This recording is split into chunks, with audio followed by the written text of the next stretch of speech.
کیا ہوا کہ میرے پاس ایسے کسی کی کال آئی کہ ایک صاحب فجر کی نماز کے بعد پریشان آئے، اور میں جانتا تھا ان کے گھریلو حالات بہت اچھے ہیں، تو وہ کہنے لگے کہ 3 دن ہو گئے میری وائف نے مجھ سے پردہ کیا ہوا ہے اور مجھے قریب بھی نہیں آنے دے رہی، اور میں بڑا پریشان ہوں، میں کیا کروں؟ میں نے کہا خیریت کیا ہوا؟ ان کی وائف عالمہ بھی تھیں، کہتے ہیں نا نیم علم خطرہ ایمان، جیسے نیم حکیم خطرہ جان، تو ایسے نیم علم جو ہے نا وہ خطرہ ایمان بھی ہے۔ تو میں نے کہا کیا بات ہوئی ہے؟ تو انہوں نے اپنی وائف سے میری بات کرائی۔ ان کی وائف نے مجھے کہا کہ انہوں نے مجھے 3-4 دفعہ یہ لفظ بولا ہے کہ تم آزاد ہو، تم آزاد ہو، تم آزاد ہو، تم آزاد ہو، تم آزاد ہو۔ میں نے پوچھا کہ ان کی نیت کیا تھی؟ تو کہنے لگی کہ مفتی صاحب آپ کو تو پتہ ہے کہ لفظ آزاد میں نیت کی ضرورت نہیں ہے، کیونکہ ہمارے عرف میں یہ طلاق کے علاوہ کسی اور معنی میں استعمال نہیں ہوتا۔ اور انہوں نے مجھے حوالہ دیا حضرت مولانا یوسف لدھیانوی شہید رحمۃ اللہ علیہ کی کتاب تھی آپ کے مسائل ان کا حل، کہ اس کے صفحہ نمبر فلاں پہ یہ لکھا ہوا ہے کہ لفظ آزاد سے جب کوئی طلاق دیتا ہے تو اس میں نیت کی ضرورت نہیں ہے۔ وہ مسئلہ ٹھیک ہے ان کا، وہ جو انہوں نے بیان کیا واقعی نیت کی ضرورت نہیں ہے، لیکن اس طرح نہیں ہے جس طرح اس خاتون نے۔ میں نے اس خاتون سے کہا، میں نے کہا آپ کا کہ شوہر کا آپ سے کوئی جھگڑا چل رہا تھا؟ نہیں چل رہا تھا، کوئی آپس میں کوئی۔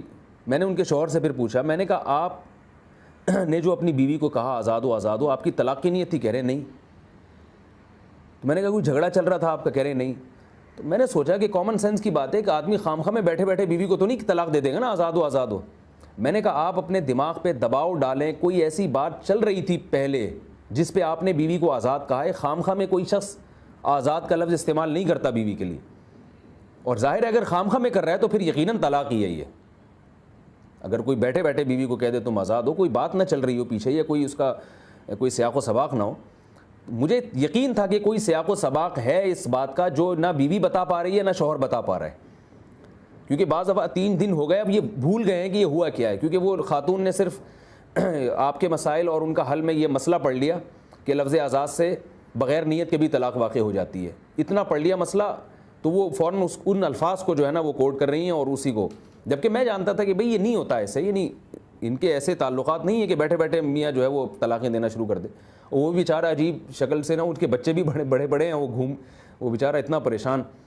تو میں نے ان سے کہا کہ آپ دماغ پہ دباؤ ڈالیں اور یہ سوچیں کہ اس آزاد کے لفظ سے پہلے آپ کی بیوی سے بات چیت کیا چل رہی تھی، خوب اچھی طرح غور کریں اور لکھ کے لائیں اس کو۔ تو وہ لکھ کر لائے اور اس میں انہوں نے بتایا کہ میری وائف مجھ سے، میں نے اپنی وائف کو نا مہر کے پیسے دیے تھے، کئی سال شادی ہو گئے تو اب پیسے دیے میں نے، تو وہ مجھ سے پوچھ رہی تھیں کہ میں یہ مہر جو ہے بینک میں جمع کرا دوں یا میں اس سے شاپنگ کر لوں۔ تو یہ پہلے بات چل رہی تھی، تو یہ بات ختم ہو گئی تو میں نے جاتے ہوئے بیوی سے کہا بھائی تم آزاد ہو آزاد ہو آزاد ہو آزاد ہو، کئی بار میں نے کہا۔ تو کہہ رہے میرے دماغ میں بات میں یہ بات آئی کہ وہ میں مہر کے بارے میں بیوی سے کہہ رہا تھا کہ تم چاہے تو اس کو بینک میں رکھ لو یا سونا خرید لو یا اس سے شاپنگ کر لو، تم اس معاملے میں آزاد ہو۔ ان کی وائف سے پھر میں نے بات کی کال پہ، میں نے کہا کہ یہ مہر کی بات چل رہی تھی، انہوں نے کہا ہاں۔ تو میں نے کہا انہوں نے مہر کے بارے میں آپ کا ضمیر کیا کہتا ہے؟ انہوں نے آپ کو مہر کے بارے میں کہا ہے کہ تم آزاد ہو جہاں چاہے خرچ کرو؟ انہوں نے کہا ہاں، بات یہی چل رہی تھی۔ تو میں نے کہا اس کا مطلب ہے کہ ان کی طلاق کی نیت نہیں تھی۔ تو وہ چونکہ عالمہ تھیں تو وہ کہنے لگی کہ وہ تو مجھے بھی پتہ ہے طلاق کی نیت نہیں تھی، لیکن لفظ آزاد میں تو طلاق کی نیت نہ ہو تو بھی طلاق ہو جاتی ہے۔ ارے میں نے کہا اللہ کی بندی، طلاق کی نیت نہ ہو تو ہوتی ہے، لیکن طلاق کے علاوہ کسی اور چیز کی نیت ہو تو پھر تھوڑی ہوگی، اور اس پہ قرینہ بھی موجود ہے۔ یعنی ایک ہے طلاق کی نیت نہ ہونا اور ایک ہے کسی بھی چیز کی نیت نہ ہونا۔ جب کسی بھی چیز کی نیت نہیں ہے تو پھر ہم طلاق ہی مراد لیں گے، لیکن کسی اور چیز کی نیت ہے تو پھر طلاق ہوگی۔ تو اس کو ہم اصطلاح میں یوں کہیں گے کہ ایک ہے نیت عدم طلاق، یعنی طلاق واقع نہ کرنے کی باقاعدہ نیت کرنا، اور ایک ہے عدم نیت طلاق، طلاق کی نیت نہیں ہے، یعنی نہ طلاق کی نیت ہے نہ کسی اور چیز کی نیت ہے۔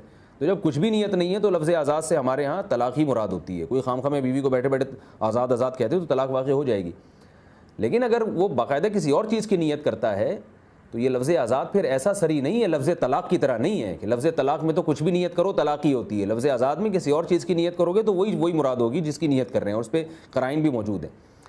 تو یہ بھی ایک وسوسے کی قسم ہے کہ آدھا مسئلہ آپ نے سنا اور آدھا جو ہے نا وہ وہاں سے لے کے پھر وہ بیچاری وہ وہمی وہ، لیکن بہرحال میں اس خاتون کے تقوی کو سلام کرتا ہوں کہ انہوں نے جب تک اطمینان نہیں ہو گیا تو انہوں نے جو ان کے اللہ نے علم دیا تھا اس کو انہوں نے فالو کیا. یہ مسائل ہوتے ہیں. ایک صاحب میرے پاس آئے, طلاق کے بارے میں تو بہت کیسز آتے ہیں. بعض لوگ ایسا کرتے ہیں کہ وہ لفظ طلاق اگر کسی بھی معنی میں زبان سے نکل جائے, مثال کے طور پر وہ واقعہ سنا رہے ہیں کسی اور کا کہ وہی فلاں نے فلاں کی بیوی کو طلاق دی, تو اس میں وہم ہوتا ہے کہ میری زبان سے طلاق کا لفظ نکلا تو کہیں طلاق نہ ہو جائے. اب ہم جب طلباء کو پڑھاتے ہیں طلاق کے مسائل, تو اس میں کئی دفعہ فقہ کی عبارت آتی ہے کہ ایک آدمی نے اپنی بیوی کو یوں کہا کہ اے میری بیوی تمہیں 3 طلاقیں. اب بعض طلباء کو وہم ہوتا ہے, وہ یہ لفظ زبان سے نہیں نکالتے کہ اے میری بیوی تمہیں, وہ سمجھتے ہیں کہ کہیں میری بیوی کو نہ ہو جائے. بھائی یہ تو حکایت ہے, یہ تو آپ کسی کی بات کو نقل کر رہے ہیں. تو یہ ساری وہمیوں کی اقسام ہیں جو ہمارے معاشرے میں پائی جاتی ہیں. تو یہ سارے وسوسے یا تو شیطان کی طرف سے ہوتے ہیں یا انسانوں کی طرف سے ہوتے ہیں. تو اللہ نے سورہ ناس میں اس قسم کے وسوسوں سے بھی ہمیں حکم دیا ہے کہ تم اللہ کی پناہ مانگو.